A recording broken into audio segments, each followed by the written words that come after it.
అంటే మధ్యలో టీడీపీకి వెళ్ళాలని కూడా అనుకున్నారు కదా, టీడీపీకి వెళ్ళాలి అని అనుకునేటప్పుడు తర్వాత టీడీపీకి వెళ్ళటం అనేటటువంటిది నా మీద టీడీపీ క్యాడర్లో ఎలాంటి ప్రెజర్ ఉంటుందంటే క్యాడర్ కుటుంబం కలిసిపోతే బాగుంటుంది అనేటటువంటిది అక్రాస్ ద టీడీపీ క్యాడర్కి అందరికీ కోరిక ఉంటుంది. వాళ్ళ కోరిక ఉంటుందని నాకు తెలుసు, కానీ అది సాధ్యం కాదు అని తెలుసు. అయినప్పుడు ఆ ప్రక్రియకి నేను వ్యతిరేకం, నేనే ఇష్టం లేదు అని ఒక ప్రచారం చేయడానికి ప్రయత్నం చేస్తాడు చంద్రబాబు.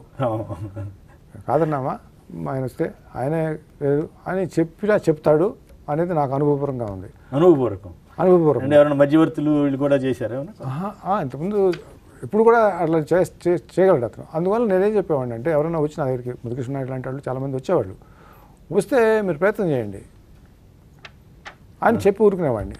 గౌరవప్రదంగా ఉంటే నాకేం అభ్యంతరం లేదు. చివరికి పురంధేశ్వరి గారు అన్నారు, పురంధేశ్వరి గారు కాకపోతే నేను మానేస్తాను కూడా అని కూడా చెప్పాను నేను. చాలా పెద్ద పెద్ద వాళ్ళు చేశారు, చాలా పెద్ద పెద్ద వాళ్ళు అడిగినప్పుడు నేను చెప్తాను అన్నమాట. నాకు తెలుసు లోపల సాధ్యం కాదు ఇది అని తెలుసు. ఎందుకంటే నేను బీజేపీలో ఉండి బీజేపీలో 2004లో ఒక seat, assembly seat, parliament seat వాళ్ళ కోటాలో నాకు ఇస్తామన్నా కూడా ఆయన వాళ్ళతో చెప్పినటువంటి విషయం ఏంటంటే అతనికి కనుక మీ కోటాలో కనుక సీట్ ఇస్తే ఆ అలయన్స్ ఉండదు, అలయన్స్ పెట్టుకోను నేను అని బ్రేక్ చేసిన తర్వాత వాళ్ళు ఇక మా వల్ల కాదు అని చెప్పి హరిబాబు, వెంకయ్యనాయుడు గారు వీళ్ళు అందరూ ఉన్నారు. బీజేపీలో డాక్టర్ గారు మేము బీజేపీలో మేము సీట్ కాదు అన్న తర్వాత మీకు మీరు చూసుకో. నేను ఢిల్లీలో దిగి కూడా సోనియా గాంధీని కలవటానికి ముందు ఎయిర్పోర్ట్ నుంచి మళ్ళీ ఫోన్లో మాట్లాడాను నేను హరిబాబుని వీళ్ళతోటి.